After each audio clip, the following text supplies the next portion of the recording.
If you're wondering how to get a camel to take a saddle and to be ridden in a relative short amount of time, then stay with us here now, because we're about to take you through the step-by-step process on how you can achieve these results too. Whether you're a camel owner, wannabe camel owner, or simply an adoring camel fan, you're in the right place for some fun, useful, and interesting camel talk. This is the Camel Connection podcast. We're your hosts. I'm Tara. And I'm Russell. Join us here for fun learning about camels, how to care for, train, and handle them, plus insider stories and interviews. And also some interesting stories of our lifestyle with camels, the good, the bad, the ugly, and the very funny. Make sure you've subscribed now so you don't miss out on an episode.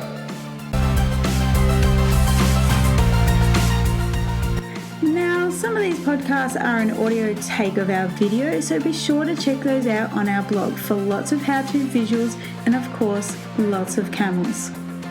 This is your one and only go-to podcast, all about camels.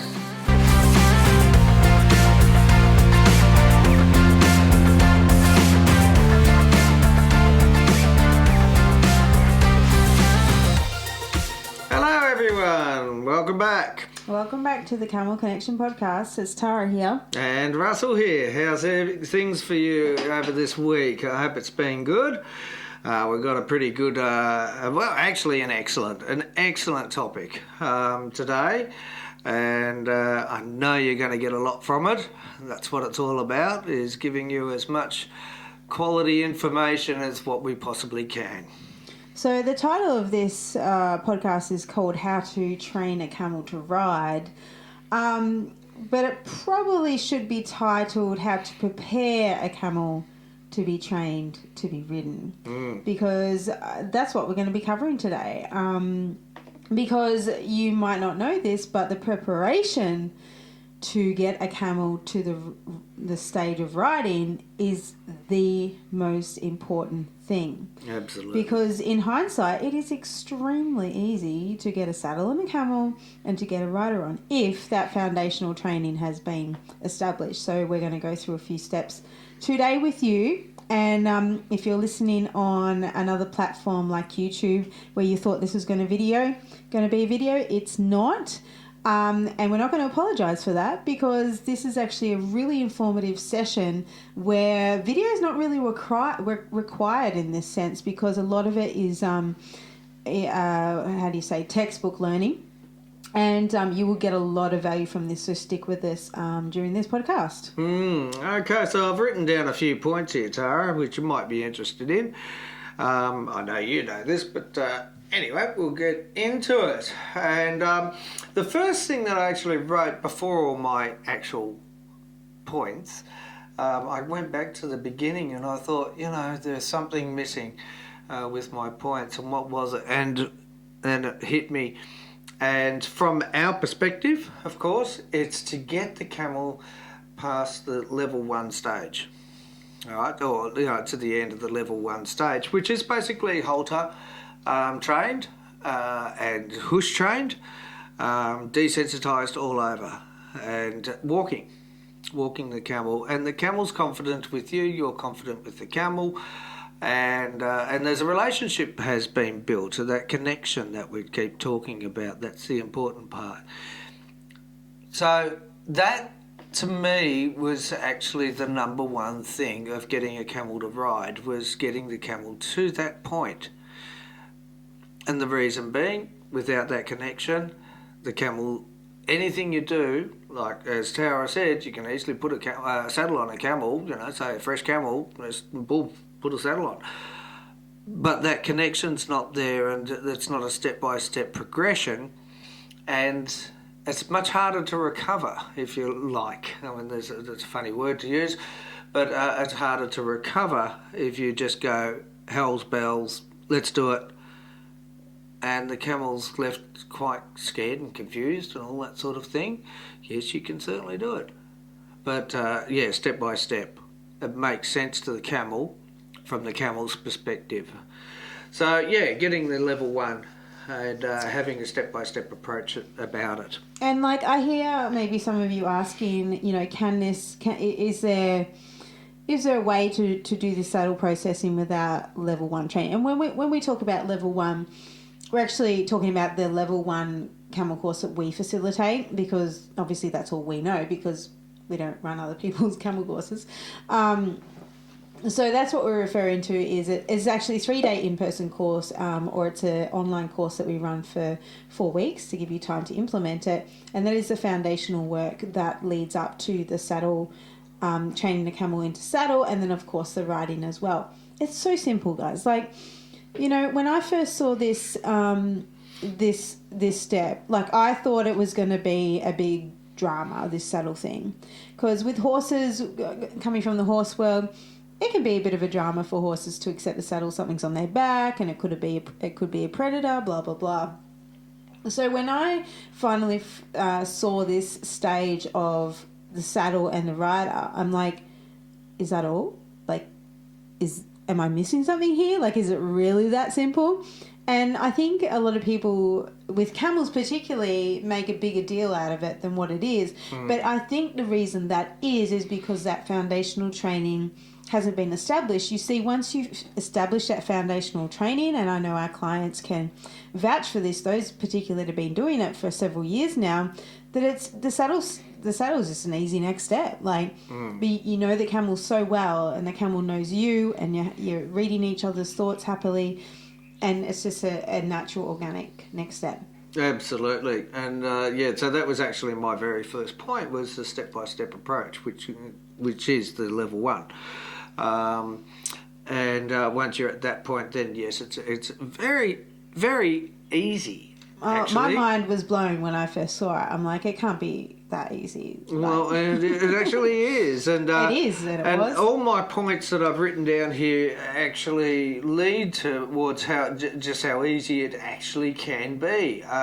But so long as it's in that step-by-step progressional approach, using point number 3 here, a quiet, gentle approach that's consistent. Okay, you're consistent and persistent.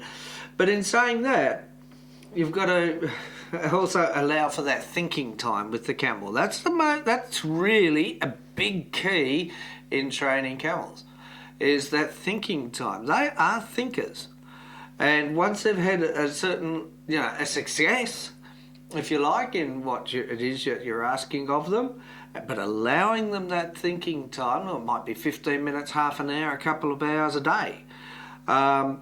But that thinking time is so invaluable, and that's who the camel is. I mean, they're a real thinking sort of animal. They're very intelligent, incredibly intelligent.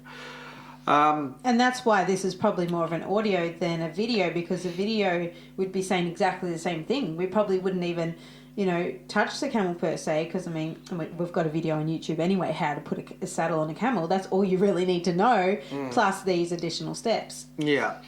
Yeah, so step-by-step approach. The second point was, as I've already mentioned, trained to halter, leading and desensitization. And the training is not just for the camel. The training is also for the owner. Well, more more so for the owner, because you're learning how to be the camel's teacher. And that's why we're doing what we're doing, and that's why we've set up what we've set up as far as the courses and that, because we're teaching you to become the teacher of the camel. Or the leader, Yeah, okay. So then quiet, gentle, consistency and persistency, I've already mentioned that. Now the next one is that you build on your successes. All right, now what I've found in the past is, yes, you can just simply go ahead and get a saddle and throw it on a camel. Okay, boof, done, bingo, dingo. Okay, but there's a lot of little steps in between that the camel has not fully accepted. So the fear level is high, generally speaking. Different camels, of course. But your fear level is high. So what you're wanting to do is take little chunks of the process. just little chunks at a time, and wait for the camel to have success with these little chunks. And you're building on your successes. The camel's building on its successes. So that, it's like any big project. If someone told me to rebuild a motor vehicle, that's all in parts, and rebuild the motor vehicle, I would not know what to do, and it's overwhelming. It's too much. But if someone said to me, okay, well, here I'd like you to reassemble the headlight ensemble, all right, I could do that. Here's another one. Just practice it and get the second one. Yes, I could do that. Okay, now here's the front end of the vehicle. Let's see about putting that on the chassis. Yeah, I could do that. All right? So I'm building on my successes until eventually, build, you end up with your vehicle being totally rebuilt. Well, the camel, in getting to this riding stage, it's exactly the same. You're taking the little chunks at a time, allowing the camel to have its thinking time, and then move to the next chunk. So you build. Eventually, you're actually sitting on top of the camel, and the camel is not fazed by it. Because it's step by step, and they're not overwhelmed. Because, camels, I feel, camels can get, if something is not routine and something they're used to, they do get overwhelmed quite quickly. If things are more routine and structured, they tend to fit well together. I know Russell said this before on the podcast, that camels are always on this fine line of being quite anxious to being just the camel steady self, chewing the cud and all that sort of stuff. And it all comes down to the consistency. And although I have seen the flip side of this, where so much is going on that the camel just doesn't know which way to look or doesn't know how to feel, that a saddle could be placed on in that moment, but they have not had that time to process it. So, and this is absolutely no offense to cowboys, but we call that, cowboy, just like a Bronco style, just chuck the saddle on and see how it goes. But the camel in that period of time has not paid any attention to what's going on except for the chaos. So they're not focused in on this next step. So next time you go to put the saddle on, then they might react. You see what I'm saying here? So there are circumstances where that is possible and doable, and it has been done. We've done it ourselves. We've done it, but the next time was a lot harder because they didn't take the time to process it in the first place. That's right, exactly. Yep, exactly. Pardon me. So it's sort of introducing one element, if you like, of, think of it, like a saddle. What's it require? It requires a blankets. All right, it requires some padding. All right, it requires putting the saddle on, okay, tightening up the girths, and then putting some weight on the saddle, whether that be a human being or some saddlebags, a tire, whatever it might be. All right, so the elements, if you like. And I just want to reiterate how important it is to desensitize your camel, because that leads to this particular point in time. Because what I was most amazed about seeing a camel being saddled for the first time is, comparing to horses, because that's the only thing I had to compare to, is when a horse had, or a donkey, we've got a donkey and she hates the girth, when the girth is being done up, they tend to freak out because they probably feel like they're being sucked in. But camels, they tend to just actually be really fine with it. I haven't seen a camel react to a girth the way that the equine have. Which I thought was incredible, and I think it definitely had a lot to do with the desensitization, that you do that so much, and we go through this in our in-person courses as well as our virtual camel school, how to do that in a way that you're not going to get that, air quotes, bad reaction down the track when you do want to put blankets on or you do want to put a saddle on. Well, that's it. Yeah, it is really the foundation that really does count with everything. It everything. Counts for everything. That's right. Exactly. So, yeah, step by step. And, once an element, one of these elements has actually been achieved, like, say, for example, the blankets, okay? Now, you may need to after a while, I'm just thinking of one camel in particular that we've got who's now perfectly riding camel. I mean, you know, she's great. But for ages, right, she'd see a blanket or you know, or a saddle or anything, and she would flip over onto her side. Right, so the fear level was there. It was a very high fear level. And it just, you know, just day in, day out, week in, week out, month, a couple of years. But that's almost a perfect example of when you skip that step, because we never did that foundational training with her because we acquired her as a, air quotes, trained camel. When that step is skipped, that's what you get. Oh, totally. Oh, look, I quite agree. But yeah, for ages, you know, we'd get to a certain level and she'd flip out. Okay, she would absolutely flip out. And what that was telling me was that the fear level, there was a line that she just could not cross over. She just melted. All right, she just could not cross over. So as gently as possible, you know, and quietly and gently using those elements of quiet, gentle consistency and persistency, it came to one day where it was a matter of, okay, this is your day. You're getting this saddle on. And she flipped over onto her side, as she did. She accepted the blanket. That was okay. Well, we got there with the blanket. Still complained and carried on a bit, but we got the blanket on. But when it came time for the saddle, we knew that she was going to flip over onto her side. So what we did there was two of us. One person actually put the saddle on her. She flipped over onto the side, but this second person was on the side that she flipped on and kept the saddle snug inside on her back. So that when she got back up into the hoosh position, the saddle was on her. And of course, lots of praise and, oh, you good girl, you know, how wonderful, blah, blah, blah, blah, blah. But it works. This is the thing, it works. And gently we took that saddle off. After about 10 minutes of, you know, fiddling with the saddle a little bit, and she's going, boo, boo, boo, as camels do. So her fear level was there. But the thing was, the saddle was already on her. All right? We tried and tried and tried. We've crossed her over that line. So we're using that fear line. Okay, we've crossed over into it ourselves, but then we took the saddle off and gave her some thinking time. Then we went back again. Okay, now, blankets on. Yeah, a little bit of, you know, going on. But then it came time for the saddle. Alright, so gently just putting the saddle on her, so there's a little bit of weight. She flipped over. The second person made sure the saddle was still snug inside her in the back. And when she got back up to the hoosh position, you know, the saddle was still there.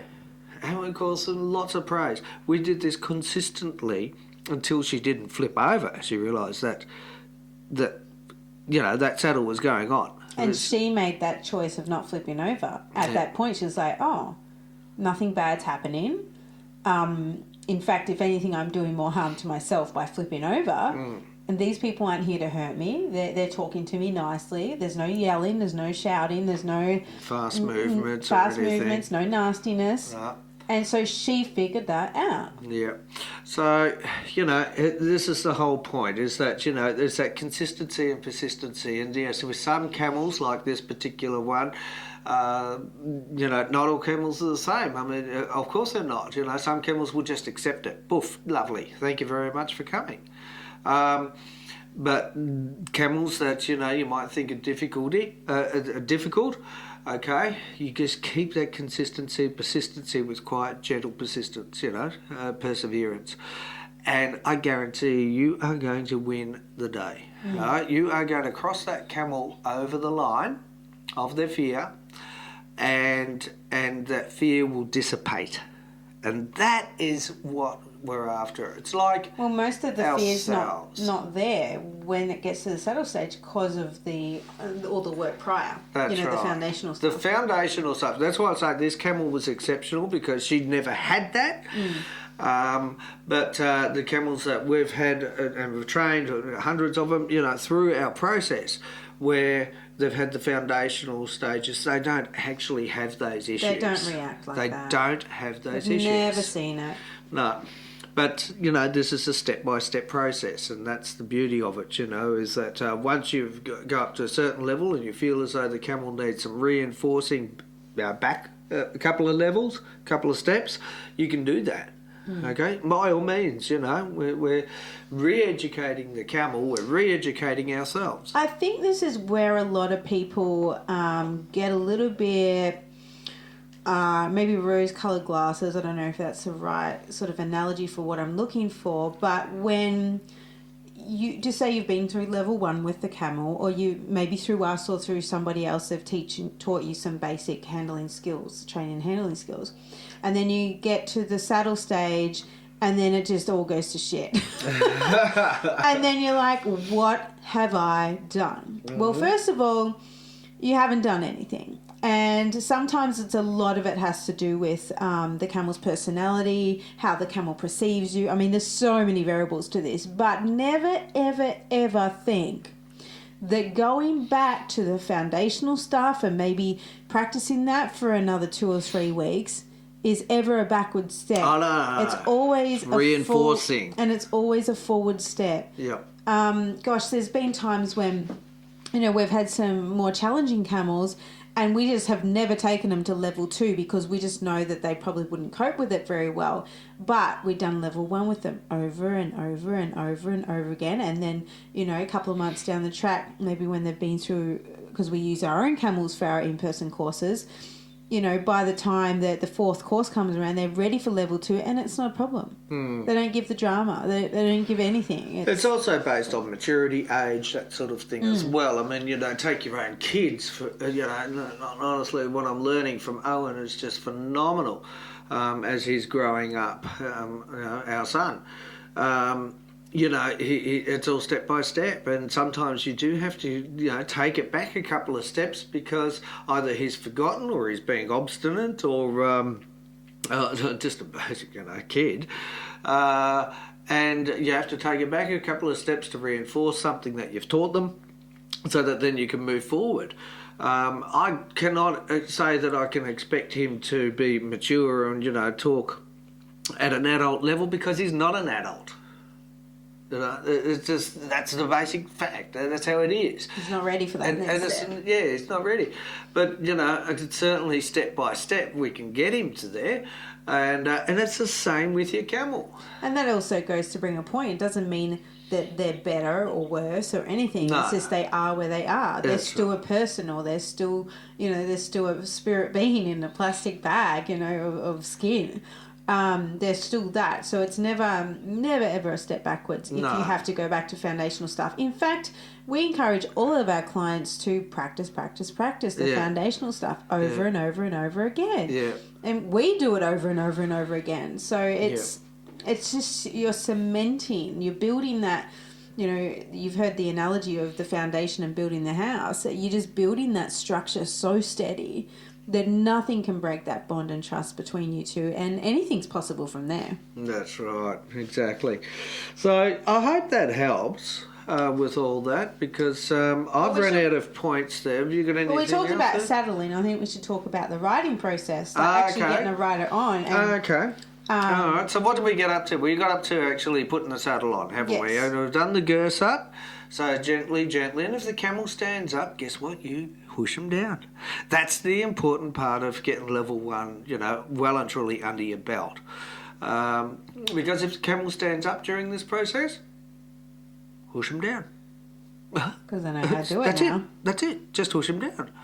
And if they resist that, well, we should also say that consistency and persistency. We saddle our camels from the ground, from them sitting. We do not saddle with them standing. Some people do, but it's just not what we do. We prefer them sitting. So that's, thought I'd just throw that out there for you guys that thought, how do you get a saddle way up there? Well, we don't. Yeah. Look, I mean, some of the riding operations I've seen with the light aluminium framed saddles, they do that from the standing position. Just basically throw the saddle up there, and then the girth do the girths up while the camel's standing.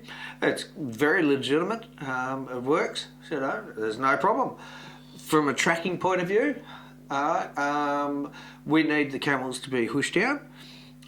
Yes, we do use the heavy-duty saddles that are made out of steel frame because I don't want anything breaking while tracking out in the desert. You just can't afford that. Just cannot afford that. Your life could be in jeopardy with that sort of thing. So they are heavy duty, but then you've got the saddlebags as well, and each one weighing about 20 kilograms or thereabouts, 30 kilograms, 40 sometimes, water, jerry cans, etc. You cannot do that while the camel's standing. So how you train your camels is, the camel that is trained to hush down and be saddled, guess what? It's such an easy step. If you've got the lightweight saddles, it's such an easy step to put the saddle on when they're standing, right? If they're trained into hush down saddling. Okay, so we've got the saddle on. What's the next step? Well, you're increasing weight.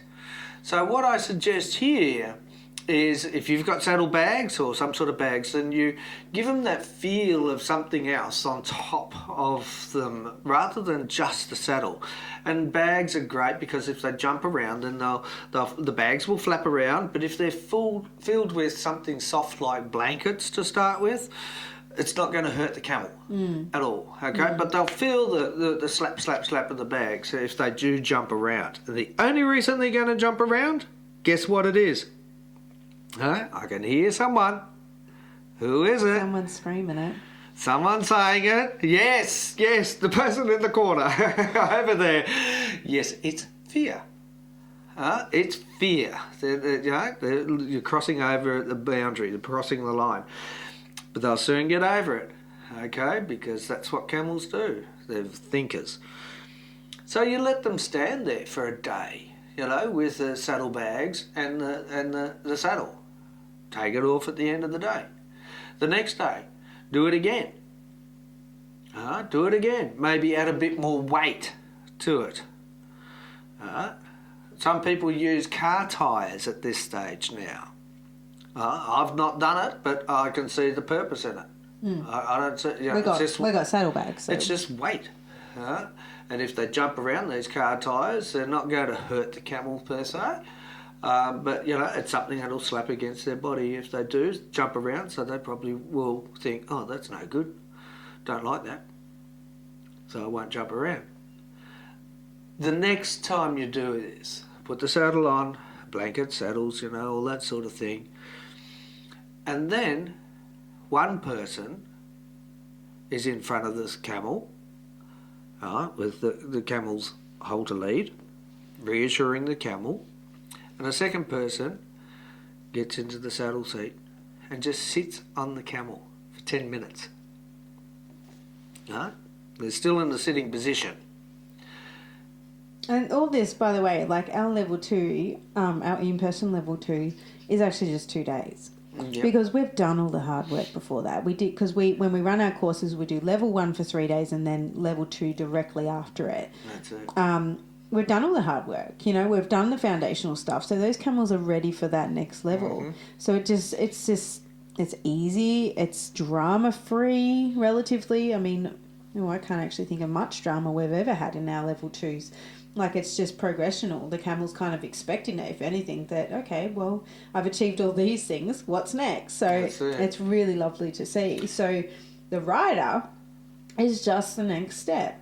And, and it's just like the bags, progressively introducing the rider bit by bit. And there's something I want to say about people's biggest fear around this is a rider getting on it and a camel just going bonkers and bucking and, trying to get the rider off. Personally, I've never seen that. Do you want to know what the secret is there? I'll tell you what the secret is there. Should we tell the secret? Well, I'll give you the secret, okay? I know you're heading there. But you've step by step you've added weight. Step by step you've added elements to the camel's back and attachments, if you like, accessories. Let's call it that. But also there's a person in the front of the camel reassuring the camel that the camel has a connection with. The camel trusts. That person also trusts the camel. All right, there's your connection. And the rider, same thing, I should imagine. It's not a big scary thing for the camel. Okay, you're being a person. That is what it's all about. Yeah, that reassurance. And I've just never seen a camel. I've seen camels buck, but not in this process. I mean, why would they need to? Just think about everything we've discussed here in the last, almost 30 minutes here. We've talked about all the foundational stuff and how that leads, and the desensitization and getting them to sit all leads to the saddling, and then the saddling leads to riding. Why would a camel feel the need to buck? There are other variables, like maybe they're sore, they got some muscular or skeletal issue. I saw that a lot in horses when I worked as a horse trader, and that was almost always the cause of bucking horses, which is really interesting. I have not seen that in camels. So there's that variable, but mostly, I mean, we got this email a couple of weeks ago about this guy had a bucking camel, and he wanted to buy a nose peg, and we denied that because we're like, well, the problem isn't the camel's being in control of the camel. The problem is actually this camel, something's not quite right with the camel. It's in fear, or it's got some sort of body issue. So if you got a nose peg, that's not going to help anyway. So you can see the difference. All that does is just restrict the camel's movements. And you've broken it, basically. through it being controlled by the flesh of its nose. Yeah, and us, we're not about control, we're about connection. Right. And using that connection to be a really strong leader for the camels so they trust us, and that builds upon each other. So that's the difference there, is the problem wasn't the buck-in. The problem is actually something else. And we don't know, because we don't know this camel personally. Yeah. But gosh, would be a great case study. It's like, let's figure this out. And honestly, it could be, I mean, reading what I read there in that email,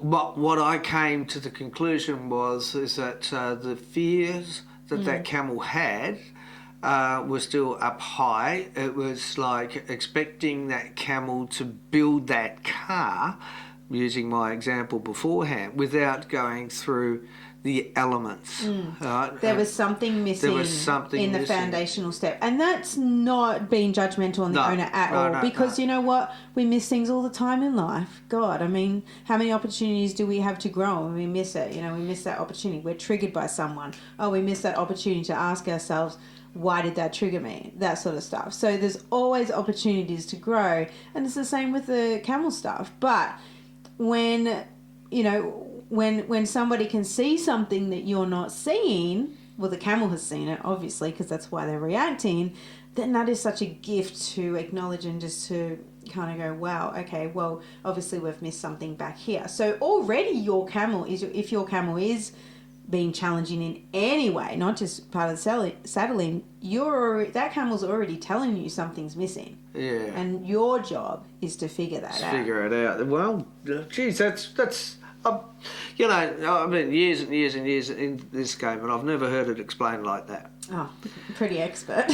Well, no, it was just really good. Really, really good. I'll just praise you up there, Tara. Thank you. Publicly as well. Thank you. Yeah. No, I won't edit that out. No, don't edit that out. No. Anyway, getting back to it. So we've got the 10 minutes, 15 minutes of just sitting on the camel, jiggling around a little bit, in your seat, just moving, sort of in a natural position, because you're only just sitting there, and then get off. Next day, all right, try it. 10 minutes, standing up. Person in front of the camel, reassuring the camel. Get the camel to get and stand up with the person standing on the back, or sitting on the back, I should say. Standing. Not standing, sitting on the back. Okay? Unless you're part of the circus. And if you want to take it for a little bit of a walk around, not much, okay? And if you've got other camels around the place, keep that camel in close proximity. You've done your leading training. Yeah, this is actually a big point. Don't try and push the envelope and try and take Don't try and push it further than it needs to go. No. It's sort of like when you're trying to kick a habit. Don't test the habit by doing the habit. You know, so if, for instance, you're in the training yards and you want to go outside and you want to go away from the other camels in the training yard, don't go that far. Don't push it. Don't push it to the point which is going to cross that camel over the line of fear and someone could possibly get hurt. Yeah. It's not worth it. It's not worth the ego. But what you're wanting, seriously. yeah, that's right. That would be the ego playing rather than the education coming into play. Mm-hmm. All right. What you're after is that camel to have an element of success. So, you know, you 10 minutes or 15 minutes or whatever, and you're leading that camel around. And if you've got other camels, it's in close proximity, so there's a level of comfort. The person in front leading, that camel knows, has a connection. There's reassurance with kindness and niceness and words. Niceness, is that a word? But kindness and niceness. And then push the camel down and get the camel off.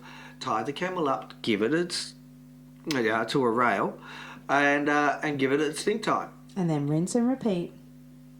Well, basically, yeah. Take the saddle off. Next day, put the saddle on. All right, get on the camel, person in front, leading around, half an hour. Half an hour, just walking around, getting the camel used to things.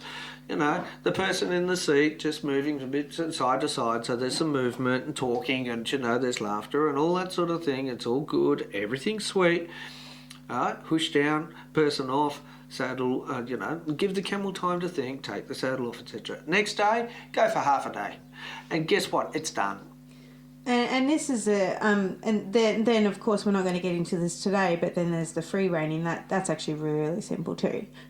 Can't give away all the trade secrets today, but we're giving you a lot of value here, and it's really important to remember that you're not, your job as a cameleer is not to control the camel. Your job is to connect with the camel, because that connection will give you far more, air quotes, control over the camel. Did you just raise up your fingers? Well, yeah, I did. Like as in quotation but you fingers? don't ruin the flow here. That the connection will give you more control, in air quotes, than actual your idea, where control comes from ego. And we speak a lot about this on this podcast. So if this is your first time listening, welcome. We speak a lot about how camels hate ego and how camel training does not work when there's a lot of ego involved. So you can go back and listen to our episodes before this.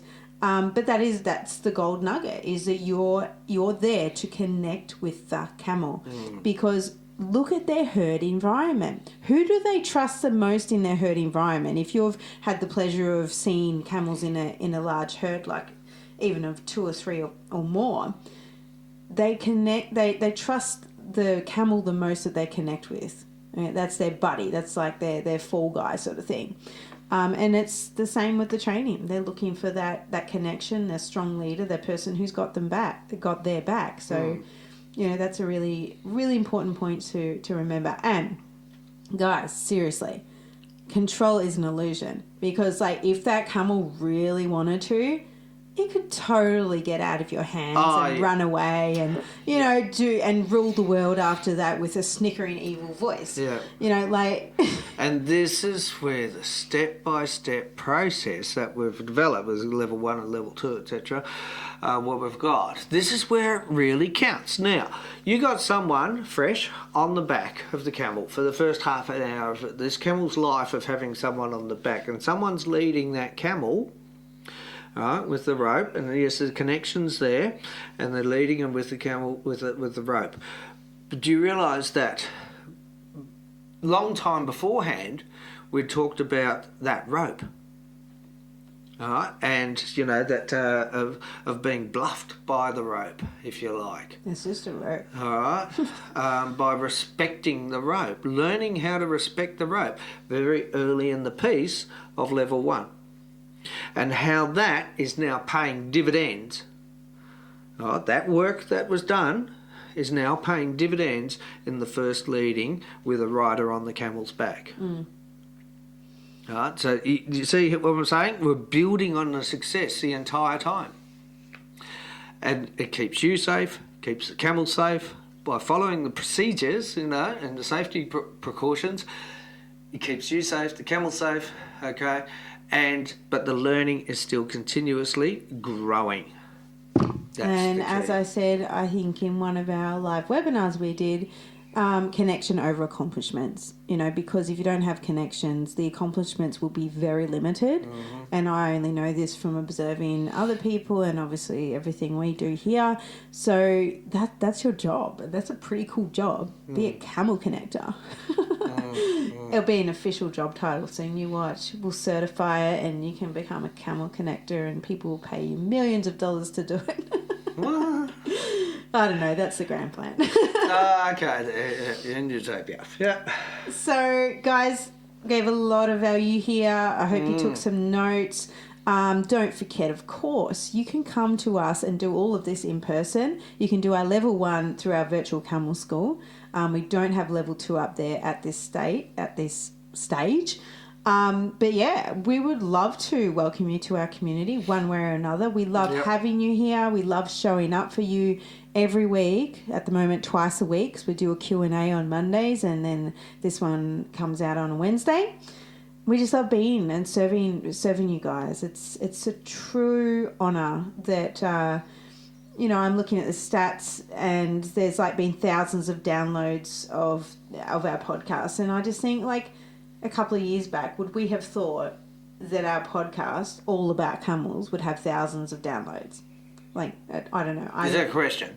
Well, you're asking me? Well, yes. Yeah, you can answer it. Oh, well, no, I wouldn't have thought that. It's always there. The potential's always there. The possibility's always there of anything in life. It's nice to reflect and go, wow, thousands of downloads have happened because you guys want this information. So we are so honoured to turn up for you and give you this and then give you also steps to take it further, because obviously we're not going to share everything on the podcast because eventually we want you guys in our courses. Because that's where you get the most value with us in person or during our virtual camel school. And that's where we give a lot more advanced information. But nonetheless, we're so pleased to be here and show up for you, and thank you for being here. If you are listening on iTunes or anywhere where you can leave a review, can you please do that? Leave us a review, because that helps others find us, other camel people. And camel people are few and far between. So guess what? It doesn't cost anything to leave a review. It doesn't. And if you've except for kindness. If you found us on YouTube or anything like that, hit the subscribe button on any of the platforms if they've got a subscribe button. That doesn't cost you anything. No. All right. So because we've got a lot more juicy info coming your way. And we've got so much content out there for you, to help you in your camel journey. That's not part of our paid courses. That's all free. I mean, we're trying our hardest, and but if you can help us by hitting the subscribes, hitting the likes, and that sort of stuff, it helps with Google Analytics. We've got about 150 years worth of content for you guys, so I hope you're sticking around. That's it. Okay, thanks for tuning in. See you next time. Bye. If you liked this information we've just shared with you, you'll be sure to love the free Camel ebooks and training videos that we're giving away. We're giving away 2 Camel ebooks, Introduction to Camels and Introduction to Camel Training. Plus, in our bonus camel training videos, we take you through training and handling camels built on connection and trust. And we also share how to understand a camel's way of thinking. This is gold information that you don't want to miss, so be sure to sign up now to get your free ebooks and training videos over at camelconnection.com.